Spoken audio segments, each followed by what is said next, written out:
अब क्योंकि जब आप इस ऐसे डिपार्टमेंट के साथ जुड़ गई हैं जहाँ पे आपको अपनी कला के साथ पूरी आज़ादी मिल गई है, तो कहीं इसी मौके का आपने फ़ायदा उठा के और आपके अंदर जो एक राइटर जगा, क्या यही हुआ या राइटिंग भी आप सिंस बिगिनिंग करती थी, आपको कहीं मौका नहीं मिल रहा था कि ये आप दिखा पाएँ कि आप राइट भी करती हो?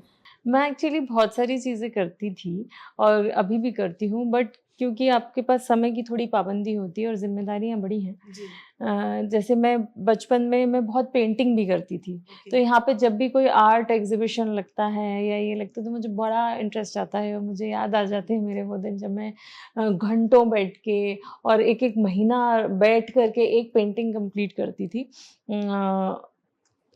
अपना मैं ड्रेस भी खुद डिज़ाइन करती थी और बनाती थी। जैसे सपोज़ अगर 2 दिन बाद कोई पार्टी है, तो मैं अपना ड्रेस खुद 2 दिन में बनाकर तैयार करती थी। न सब मुझे पूछते थे ये कहाँ से लिया? तो और मैं जब बोलती थी ये मैंने बनाया तो वो भी विश्वास नहीं होता था क्योंकि मेरी उम्र बहुत कम थी। स्कूल में ही थी मैं 8th-9th में, तो कोई नहीं सोच सकता कि एक ड्रेस ही बना लिया। तो मैं बहुत सारे इस तरह की चीज़ें करती थी।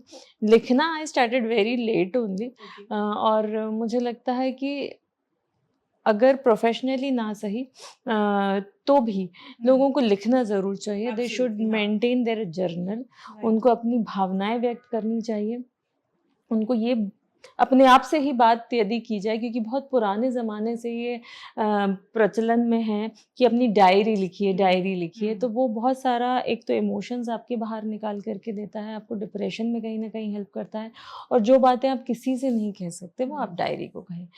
तो ये आजकल बहुत एक ऐसा ज़रिया है जिसमें आप अपनी अगर आप उदास हैं, आपको कोई फ्रस्ट्रेशन है इस तरह की चीज़ें आप निकाल सकते हैं क्योंकि अभी लोगों के पास उतना समय नहीं रह गया है कि वो बातचीत करें उतनी और सब अपने आप में व्यस्त हैं, तो बात किससे की जाए?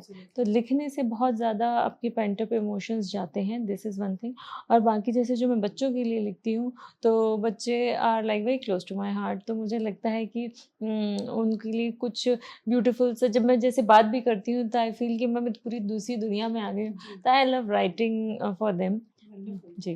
वंडरफुल। ये आपका ना बहुत